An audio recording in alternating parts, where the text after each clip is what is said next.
Hey listen, have I got a story for you?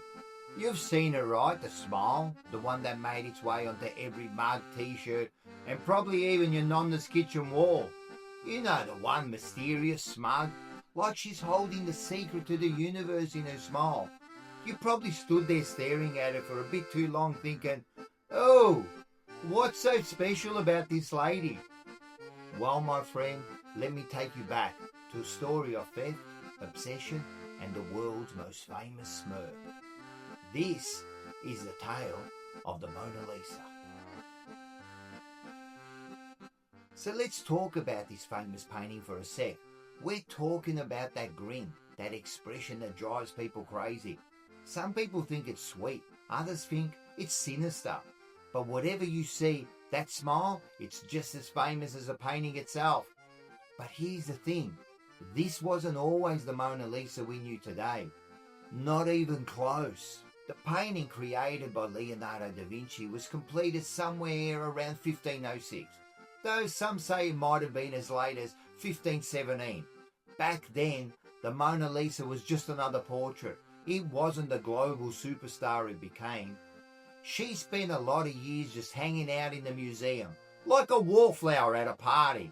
No crowds, no selfies, no endless articles dissecting every brushstroke. But all of that would change in 1911. Oh, you're gonna love this. Now here's a key detail you gotta know. After Leonardo painted her, the Mona Lisa wasn't exactly collecting dust. It found a new home with the King of France, King Francis I. This is where the story starts to get interesting. You see, when Napoleon Bonaparte rose to power, he didn't just take over France. He also had a keen eye for art. And the Mona Lisa was a prize he wasn't going to leave behind. Napoleon had his eyes on the painting and soon it became part of his personal collection. But after Napoleon's downfall, the painting was returned to the Louvre.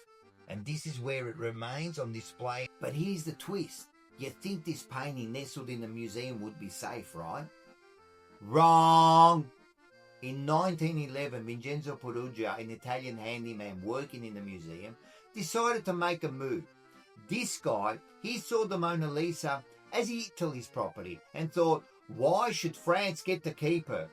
So one morning, Vincenzo strolls in, and thanks to his work at the museum, he knew the place like the back of his hand. With no one suspecting a thing, he hid the Mona Lisa under his coat and walked straight out of the museum, like he was walking out of a cafe. And just like that, the Mona Lisa was gone. Now here's the real kicker. Vincenzo didn't just steal the painting and run. This guy had a plan. He thought, I'll take it back to Italy and sell it. No one will ever know it was me. He was convinced that the Italians would want to return, and that was the best place for it. Now this sounds like a plan, right? Again, wrong.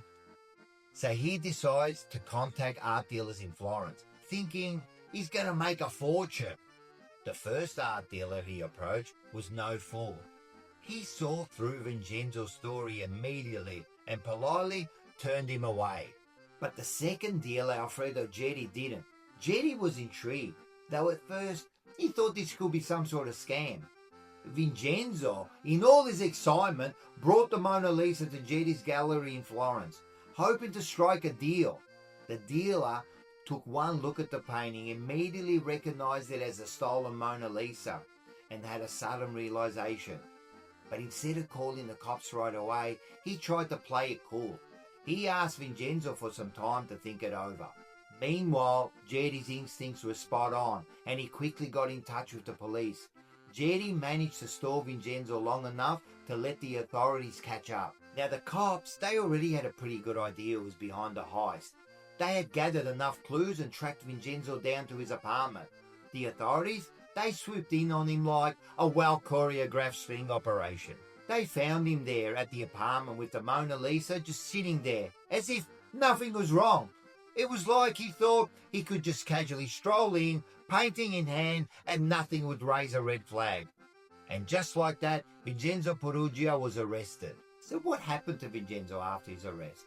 The man was put on trial for his crime. But here's where it gets crazy. The sentence was shockingly light. He was given 1 year and 15 days in prison. After serving his sentence, Vincenzo returned to Italy, where he lived out the rest of his days, though he never saw the spotlight he had hoped for, a grand vision of returning the painting to Italy. Not exactly the heroic tale he imagined. But the Mona Lisa, well, her story was just getting started.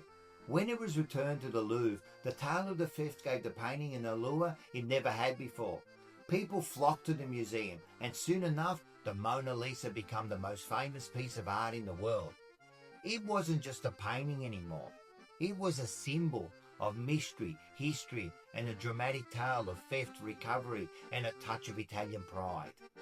And this, my friend, is the kind of story that even Pavarotti, after hitting those high notes, would throw his hands up and say, Ma!